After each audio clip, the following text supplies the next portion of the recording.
신명기 24장 이하에서 주어지는 법들은 이스라엘이 가나안 땅에 들어가고 나서 일상에서 흔히 일어날 수 있는 일들에 대해서 어떤 상황들에 대해서 주신 법령들입니다. 그런데 이 법들을 주신 목적은 이방 민족과 다르게 행하라는 것입니다.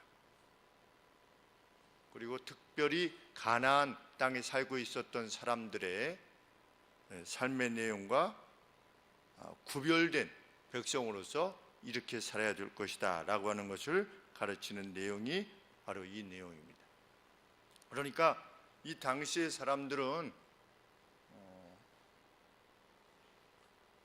그냥 이렇게 사는 거지요. 어떻게?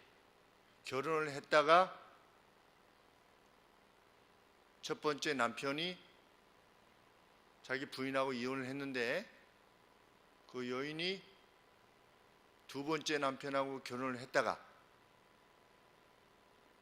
두 번째 결혼한 남편이 죽던가 아니면 다시 이혼을 했을 때 첫 번째 남편하고 다시 결혼하는 겁니다. 너희에게는 이런 일이 결코 있지 않도록 해라. 하나님께서 이렇게 말씀하시는 이유는 그러한 것들이 있었기 때문에 이렇게 요청하는 것입니다. 어떻게 그런 일이 있을 수 있는가? 그런 일이 있었던 것이지요. 동성결혼도 일어나는 판에, 그리고 하나님께서는 그 레위기 법에 보면 뭐 고모하고 결혼하지 말아라, 뭐 누구하고 하지 말아라, 이모하고 또 무슨 이모를 범하지 말아라, 고모를 범하지 말아라, 이 내용들이 왜 있는 거겠습니까? 그냥 그렇게 살았기 때문에 그런 것입니다. 우리 에이즈가 처음에 시작된 것이 그 아프리카 사람들이 동물하고 관계를 한 겁니다. 원숭이하고 관계를 한 거죠. 그게 그들의 그냥 성인 겁니다. 원숭이 안에 있던 것이 사람 안에 들어와서 병을 일으킨 것이 에이즈 아니겠습니까? 왜 그곳에는 그렇게 그 에이즈가 창궐할 수밖에 없었는가? 하나님이 정해주신 질서를 좋지 않기 때문에 그런 것이지요. 그런데 우리 땅도 지금 그 질서를 넘어서서 여성가족부가 자꾸만 양성평등을 그냥 성평등이라고 해가지고 동성애를 옹호하기 위한 기반을 이제 세우려고 해가지고 지금 기독교계가 우리 길원평 교수님을 비롯해서 그 간암으로 싸우고 계시는 길원평 교수님을 중심으로 해서 지금 맞서 싸우고 있는 중인 것이죠. 근데 참 안타깝게도 저쪽은 무슨 동성애 퀴어 축제 같은 게 하면 몇천 명씩 모이는데 우리 기독교는 이 동성애에 대해서 반대한다 모이자 그러면 안 모이는 겁니다. 그리고 그런 것들에 모이는 것에 대해서 좀 이렇게 우매한 짓처럼 생각을 하고 그래서 안 가는 거죠. 저기는 사생결단을 하고 행하고 있는데 그것이 자신들의 신념인지 아닌지는 잘 모르겠지만 이와 간에 수배 상태에 있어서도 당사에 들어가가지고서 이렇게 소리를 지르는 사람이 있는 반면에 우리 크리스찬들은 우리가 확신하는 바에 대해서 함께 힘을 내자 그래도 별 관심이 없는 겁니다. 그러면서 이 나라가 어떻게 될고 걱정한다는 말만 하는 것이죠. 참 안타까운 일이 아닐 수 없습니다. 저들은 그거 하자 그러면 돈이 모여지지 않습니까? 근데 우리는 그거 하자, 광고하자라고 했을 때 그 돈이 안 모여집니다.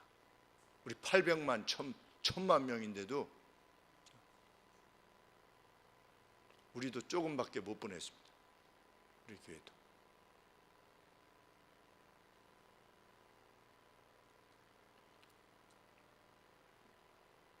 하나님께서는 먼저 1절부터 4절에 있어서 그 결혼제도를 보호하시고 특별히 결혼한 여인의 안녕을 보호하시기 위한 법을 주십니다.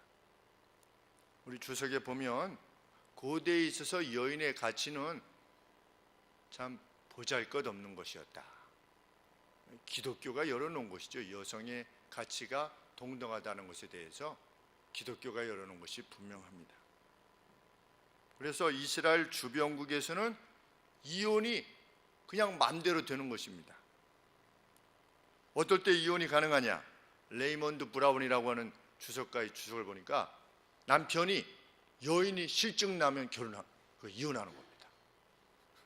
살다가 실증 나는 거야. 그냥 이혼합시다. 그러면 그게 이혼의 사유가 되었대요.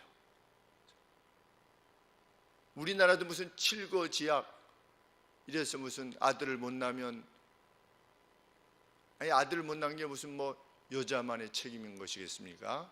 그런 것들을 이유로 해서 부인을 버린 것인데, 그때 여인을 돌려보내면서 위자료는 하나도 없었대요. 그냥 쫓아낸 것입니다. 누가? 고대 근동의 나라들이. 그래서 결혼의 존엄이라는 것은 결코 찾아볼 수 없었다. 이혼은 일반적이었고 재혼 역시 자주 일어났다. 이렇게 기록하고 있는 것입니다. 그렇기 때문에 하나님께서는 그들과 구별된 법을 주심으로 그들을 구별된 나라로 세우시려고 한 것입니다. 이를 통해서 하나님께서는 여인을 보호하시고 또 결혼이라는 제도를 지키고자 하셨다는 것입니다. 먼저 우리가 알아야 되는 것은 놀랍게도 구약에는 이혼을 위한 법이 없다는 거예요. 너희는 이럴 때는 이혼해라. 혹시 들어보셨습니까? 성경에. 이럴 때는 이혼해라. 이혼해도 된다. 이런 말씀이 있습니까? 없습니까? 성경에. 정말 없습니까? 비슷한 것이 있는데요. 언제 이혼해도 된다고 그랬습니까? 간음했을 때, 배우자가 간음했을 때, 또 믿음을 거부할 때, 믿지 못하게 할 때, 헤어지고자 하면 헤어지도록 하라 그러셨죠. 그랬는데 그게 이혼법입니까? 이럴 때 이혼하라 이런 것을 위해서 그 말씀을 주신 것이 아니지요. 그렇죠? 이러이러한 경우 외에는 절대로 이혼할 수 없다. 절대로 이혼할 수 없다라는 것을 강조하기 위해서 특별한 경우를 제외하고는 이혼해서는 안 된다를 말하기 위해서 그 말씀을 하신 겁니다. 그러니까 그 말씀을 가지고 이럴 때는 이혼하라고 그랬잖아요. 언제 이혼하라고 그랬습니까? 이혼하지 말라고 그랬지. 그렇죠? 이러한 경우 외에는, 그러니까 성경은 이혼을 위한 법이 없는 겁니다. 서로 갈라지고자 할 때. 오늘 우리 크리스찬들이 이 법을 하나님의 명령으로 가슴에 정말 품어야 되는데 참 어려운 일입니다. 저희 그 강혜미 누나라고 뉴저지에 사시는 모 교회 3년 선배 누님이 학교에 이제 그 남편 형님이 가셨는데 학부모 초청해서 무슨 아이들에게 특별히 관심이 있고 이런 학부모들이 초청돼서 이렇게 갔는데 아주 그냥 자녀들을 위해서 막 이렇게 열심히 어떻게 하면 잘 기를까 막 이렇게 해서 그 한마디 하라고 그래가지고 앞에 나가서 이렇게 한 말씀 하셨답니다. 참 우리 가정들이 이렇게 요새 이혼한 가정이 이렇게 있게 돼서 우리의 이 사랑하는 자녀들이 이렇게 어려움을 겪고 있는데, 그렇게 말했더니 그 자비롭고 인자한 얼굴들이 점점 굳어지기 시작하더래요. 그 많은 분들이 그 이혼을 한 겁니다. 그래서 교장 선생님이 오시더니 저도 이혼했습니다 그러더래요. 그래서 아주 본인이 굉장히 당황스러우느라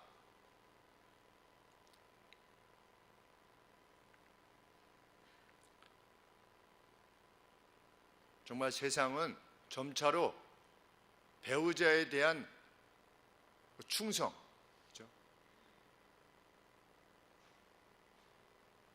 알레강스라고 그러죠. 그 배우자에 대한 그 충성에 대해서 정말 신념이요, 확신을 가지고 사랑하는 사람들이 점차적으로 줄어들고 있는 것이죠.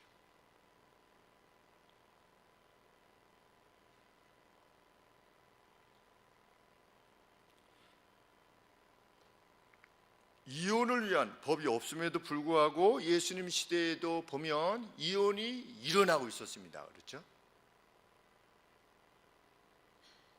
그런데 예수님이 이혼이 일어나고 있는 것은 하나님께서 그것을 인정하시기 때문이 아니라 무엇 때문이라고 그랬습니까?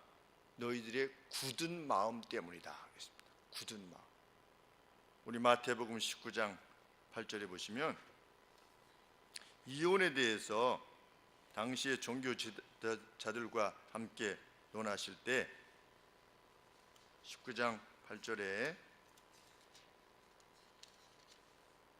예수께서 가라사대, 우리 7절에 보시면 모세는 이혼 증서를 주면 버려도 된다고 하지 않았습니까?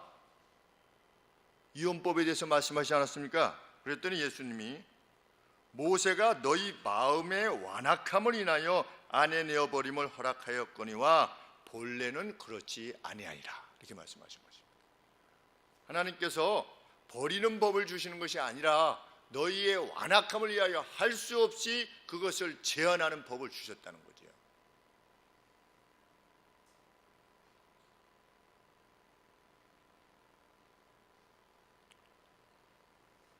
제한하는 법을 주실 때 이 법을 주심으로 이혼의 관례를 엄격하게 제한하시고자 하는 것이 성경의 법인데, 성경은 이혼을 위해서는 뭐가 발견되어야 된다? 24장 1절에 아내를 취하여 데려온 후에 수치되는 일이 그에게 있음을 발견할 때, 그를 기뻐하지 아니할 때 이혼 증서를 써서 그 손에 주고 그를 자기 집에서 내어 보낼 것이요. 하나님은 원치 아니하시지만 사람들이 하도 악하니까 어떤 예외 조항을 주시면서 말씀하시는 것입니다. 수치스러운 일이 발견되어야 된다. 여기서 수치스러운 일이라는 것이 뭔가 23장 14절에 보시면 동일한 단어를 사용하고 있는데 23장 9절에 보시면 우리가 살피신 대로 대적을 치러 출전할 때에 어떻게 하라? 12절에 너희 진 밖에 변수를 베풀고 그리로 나가되 너희 기구에 작은 삽을 더하여 밖에 나가서 대변을 통할 때 그것으로 땅을 팔 것이요 몸을 돌이켜 그 배설물을 덮을지니 왜냐하면 내 하나님 여호와께서 너를 구원하시고 적군을 내게 붙이시려고 내 진중에 행하심이라. 그러므로 내 진을 거룩히 하라. 그리하면 내게서 불합한 것을 보시지 않으므로. 여기서 말하는 불합한 것, 이것이 수치스러운 이라고 하는 단어의 똑같은 단어입니다. 불합한 것을 하나님께서 그 진중에 다니시는데 이 불합한 것을 보시는 겁니다. 그렇죠? 뭘 보시는 거예요? 이 변을 보게 되는 거예요. 그것을 보지 않게 하라라고 하는 것을 보면 우리 24장 1절에서 아내에게서 발견되는 수치되는 일이라고 하는 것은 어떤 구체적인 행동이라기보다 어떤 상태를 말하는 겁니다. 그 여인이 도대체 이게 그냥 단순히 남편이 정말 이러지 않았으면 좋겠는데 이 정도가 아니라 하나님의 말씀에 비추어 봤을 때 합당하지 않음이 계속되는 겁니다. 뭐 대표적인 인물이 누구겠습니까? 우리 구약의 같은 경우를 보면 미갈 같은 사람이겠죠. 미갈 같은 사람. 그렇죠? 그 하나님의 법궤가 들어와가지고서 막 남편이 기뻐하고 있는데 와가지고 뭐라고 한 소리 하는 겁니까? 당신은 왕이 체면도 없이 그래. 아까 춤출 때 보니까 옆구리가 다 드러나가지고 살이 다 보이던데 그게 왕이요? 왕? 그런 그런 부인인 거예요. 쉽게 얘기하면 계속 그런 부인인 겁니다. 인디센시라고 그랬는데 어떤 고상함의 반대가 되는 어떤 수치스러운 상태인 거지요. 계속 싸우려고 한다든지 남편하고, 그렇죠? 말끝마다 그냥 그 막 트집을 잡는다든지. 우리도 이거 통계상으로 보면 5%가 부인한테 맞고 산다고 하지 않습니까? 우리나라가. 그렇죠? 네, 그 갤럽 조사에 의하면 5%가 부인한테 맞고 산대요. 야, 어떻게 그 맞고 살 수가 있어? 한번 제압당하면요, 사람이라는 것은 한번 뭐에게 제압당하면 그걸 어떻게 할 수가 없어요. 마치 코끼리가 어렸을 때부터 이 조그만 막대기에다가 어떻게 큰 코끼리가 이 줄을 조그만 막대기에다 이렇게 땅에 탁 박아놓으면 코끼리가 못 움직이는 거예요.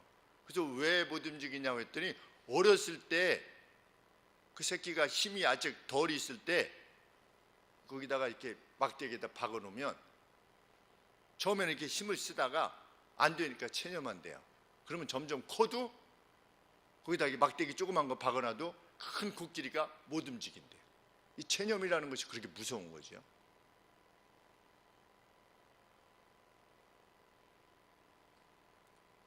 여인에게서 수치스러운 일이, 그래서 인디센시가 뭔가 이렇게 단어를 찾아보니까 꼴불견이다, 그렇게 번역을 해놨습니다. 꼴불견이다. 좀 못된 상태가 계속되는 거지. 그런 상태가 계속될 때에 이혼 증서를 주라. 이 같은 명령이 강조하는 바는 무엇입니까?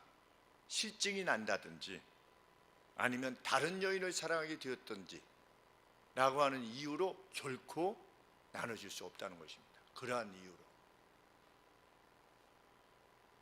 그런데 이스라엘 백성들은 완악해서 이혼 증서 주면 된다고 그랬잖아. 그 이혼 증서 주는 겁니다.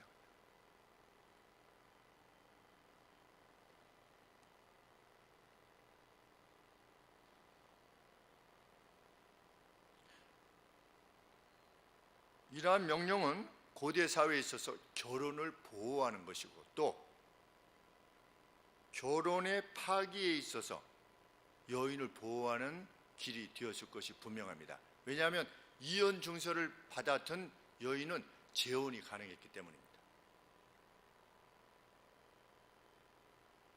그런데 하나님께서는 그렇게 해서 이혼이 이루어진 뒤에 이 여인이 가서 둘째 남편과 결혼한 후에 그 둘째 남편이 죽든지 아니면 다시금 둘째 남편도 그 부인을 버렸든지 아니면 그 부인이 여하간의 어떤 일로 인해서 남편과 헤어지게 됐을 때 그 첫 남편과 재결합하지 못하도록 이렇게 명령하셨습니다. 그 이유에 대해서 뭐라고 말씀하십니까? 4절 말씀에 그 여인이 defiled 됐다, 부정하게 되었기 때문이다.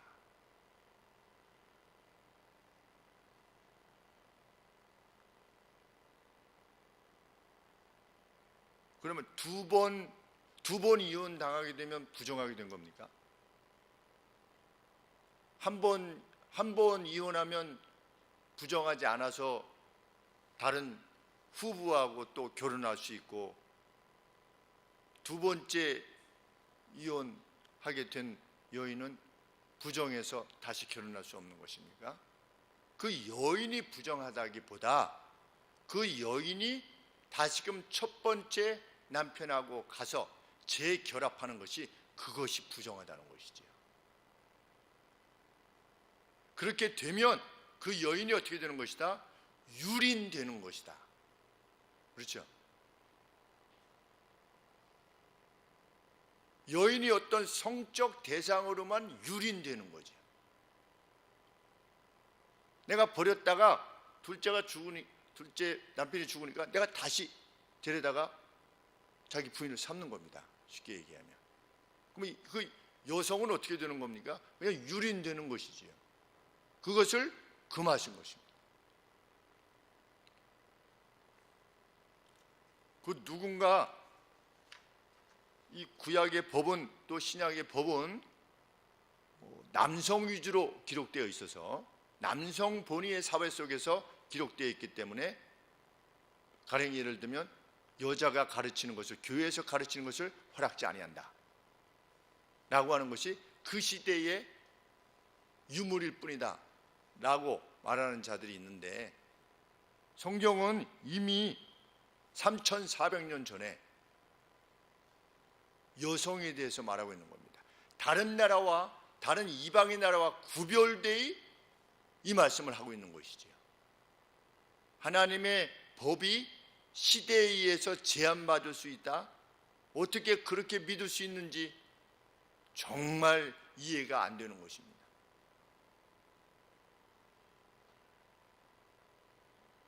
성경은 그 후보를 떠난 그 여인과 다시 첫 번째 남편이 결합하는 것에 대해서 이거는 좋지 않은 것이 아니고 죄악이라 이렇게 정의합니다. 죄악. 왜? 4절 말씀 하반절에 보시면 여호와 앞에 가증한 것이라 혐오스러운 것이라 내 하나님 여호와께서 내게 기업으로 주시는 땅으로 너는 범죄케 하지 말지니라. 그것은 범죄래요. 하나님이 정하신 결혼의 신성함을 파괴하는 범죄라고 말씀하시는 겁니다. 예레미야서 3장 1절에서도 그 땅을 더럽히는 것이다. 만약에 교회에서 그런 일이 발생한다, 예를 들면 이스라엘 내에 그것이 이루어진다, 그러면 그 교회를 더럽히는 것이다. 그런데 이 법은 1차적으로 그 변덕스러울 수 있는 남편을 제한시킬 수 있겠죠. 그렇죠? 마음에 안 들어 그랬다가 자기가 버렸는데 남의 남편하고 사는 겁니다. 다른 남편하고. 그런데 내가 잘못하다고 생각한 거예요. 내가 좀 잘못했네. 그때 판단을 좀 잘못했네. 어떤 변덕 때문에 그냥 자꾸 변하는 이 마음 때문에 어떤 결정을 내리지 못하도록 하게 하시는 것도 있고, 또 다른 차원은 무엇입니까? 변덕스러운 여인을 또한 제한시키는 이러한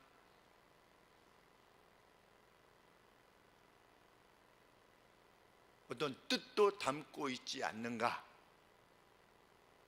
라고 주석가가 말하고 있습니다. 어떻게?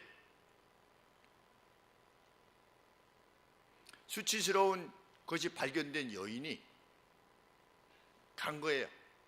그 둘째 남편하고 사는 겁니다. 근데 둘째 남편이 마음에 안 들어요. 그럼 어떻게 하겠습니까? 네, 그래도 첫째 남편이 조금 더 낫겠네. 내가 그때는 좀 이렇게 잘못해가지고 남편이 버렸지만 그래도 첫째 남편이 그래도 구간이 명간이야 이러면서 다시 돌아가려고 그러는데, 그래서 어떻게 하는 겁니까? 둘째 남편한테 막대하는 거지요. 그러면 어떻게 되는 겁니까? 둘째 남편이 버리겠지요. 버리면 자유로울 수 있지요. 첫 번째 남편한테 다시 여보요, 내가 예전보다는 좀 잘할 테니까 나를 데리고 가시오. 그것은 가증한 일이다.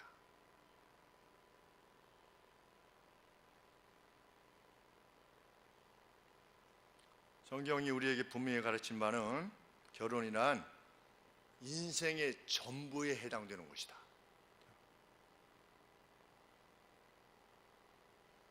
결혼에 있어서의 충성됨을 이 남자 이 여자로 마음대로 바꿀 수 없다는 것입니다. 그 충성스러움을, 그것이 우리의 결혼관이어야 되고 우리의 부부관이어야만 합니다. 그래서 서로 간에 정말 수치스러움이 발견되지 않도록 온 힘을 기울여야 되는 것이지.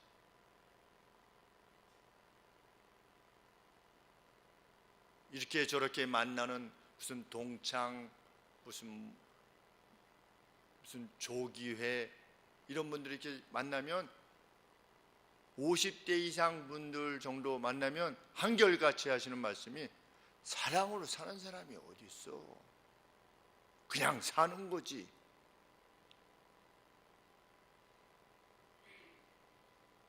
그게 이스라엘 주변국이에요. 우리는 사랑으로 사십니까? 사랑으로. 핸드폰에 그 자기 배우자 얼굴이 사진이 올려져 있는 분은 사랑으로 사시는 것 같아요.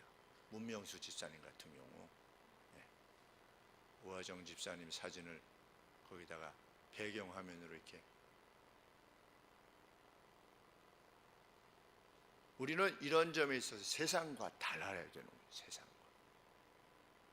자기 부인을 대함에 있어서, 자기 남편을 대함에 있어서 그 충성스러움과 그 고매함이 세상과 다른 구별된 불러낸 족속답게.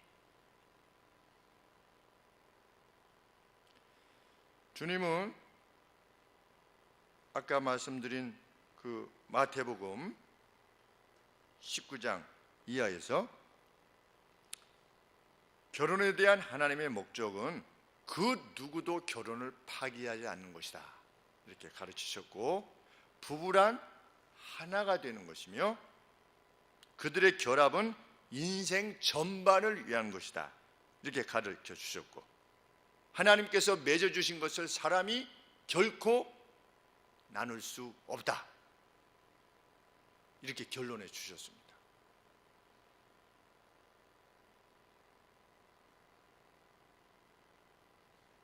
황혼 이혼이 한때 유행과 같이 번졌을 때 많은 사람들이 이혼을 했고, 세 쌍 중에 한 쌍이 이혼을 한다, 그런 말을 듣지 않습니까?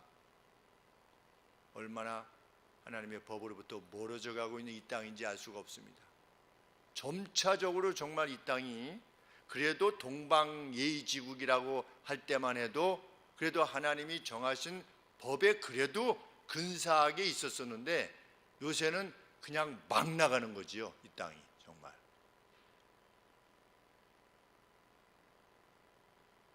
말도 잘 만들어내요. 졸혼. 졸혼 들어보셨죠? 같은 집에 살기는 사는데 결혼하지 않은 상태로 사는 것. 그렇죠?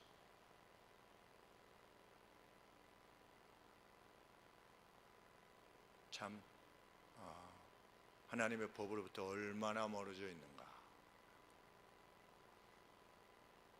그리고 뭐 히딩크 같은 경우는 그 사람이 이 땅에 올 때 자기 배우자 아닌 사람을 데리고 왔잖아요. 그렇죠? 그럼에도 불구하고 우리가 어떻게 열광할 수 있어요? 그 사람에게, 우리 크리스천들이 자기 배우자도 아닌 여인을 데리고 다니는 이 사람에 대해서 어떻게 우리 크리스천들이 열광할 수 있습니까? 축구 잘하게 해준다고, 4강이 아니라 우승을 한다고 해도 우리가 그것에 대해서, 그 사람에게 대해서 박수를 칠 수 있겠습니까? 불가한 것이지요.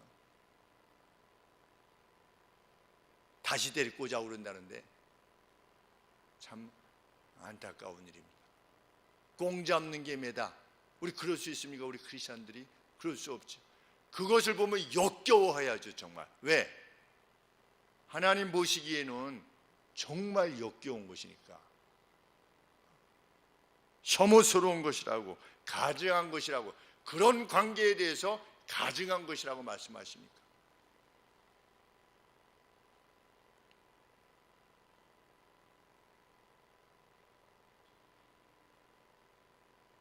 결혼한 부인이 여배우로 나와가지고서 로맨스 영화를 찍는 거, 우리가 어떻게 그걸 연기 잘한다라고 이렇게 할 수가 있겠습니까?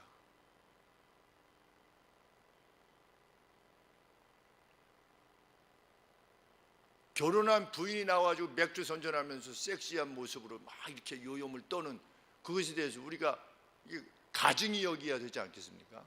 남의 부인이에요, 그렇죠? 그 누가 자기 부인을 돈을 위해서 내보내가지고 다른 사람들 앞에서 요염을 떨게 하는 것에 대해서 우리가 왜 그것을 혐오스럽게 여기지 않느냐 말이지.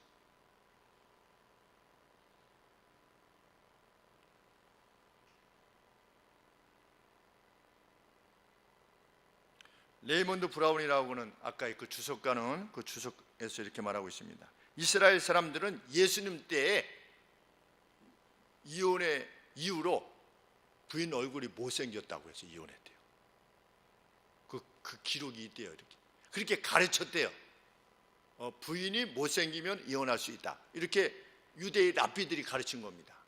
그리고 부인이 음식을 태우면 이혼할 수 있다.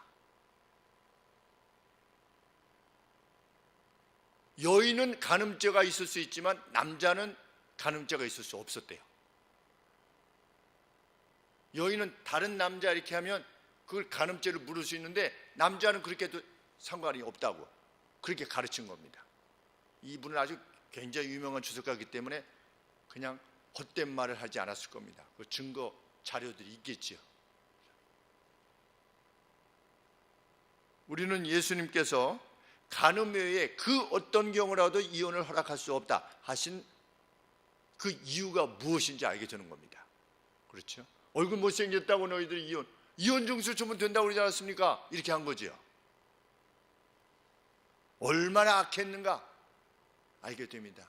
주님이 오신 땅, 이스라엘 땅이 얼마나 악했을까. 그렇다면 우리는 여기 신명기 1절에서 언급하고 있는 그 수치스러운 일이라고 하는 것이 앞선 그 부인이 얼굴이 못생겨서 뭐 음식을 태웠다든지 내가 마음에 안 든다든지 이런 모든 것들을 넘어서야만 한다는 것을 알게 되지요. 그런 일이 있을 때만 미갈과 같은 어떤 계속되는 그러한 상태, 그러한 때에만 아주 예외적으로 그 결혼의 충성됨이 파괴될 수 있다는 사실에 대해서 우리는 기억해야 될 것입니다. 가령 요셉이 마리아가 잉태한 사실을 알고 어떻게 한 것입니까? 조용히 그 관계를 끊고자 한 것이지요. 그런 어떤 수치스러운 일들, 물론 그것이 간음이었다면 돌로 쳐서 죽이도록 이렇게 정혼한 상태에서 간음을 했다면 돌로 쳐서 죽이는 그런 법이 있었기 때문에 요셉이 어떻게 이런 결정을 내릴 수 있는지 모르겠지만 성경은 그가 의로운 사람이라 그랬죠. 의로운 사람이라. 그 의로움이 무엇을 의미하는지 정말 다시 한번 생각해 봐야 되겠지만 그러한 경우를 제외하고는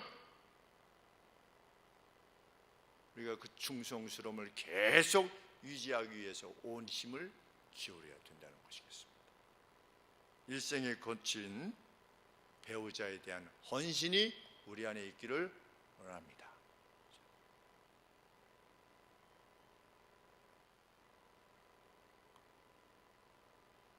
그래서 이렇게 서로를 뭐 다른 교회 바라볼 이유도 없고 그것을 말할 이유도 없고 우리가 서로 이렇게 부부됨을 바라볼 때 참 저 집안은 결혼을 정말 소중히 여기는구나.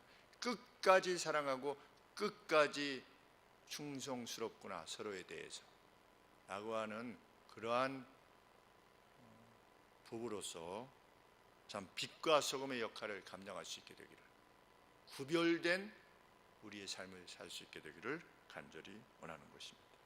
기도하겠습니다.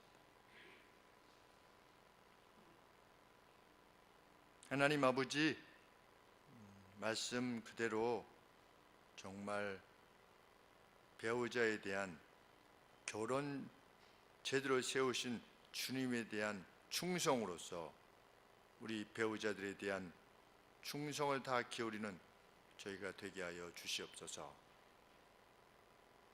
상대를 위하는 것이 나를 위한 것이며 상대를 기쁘게 하는 것이 곧 나를 위한 것이라고 가르치시는 성경의 말씀을 기억하게 하여 주시옵소서.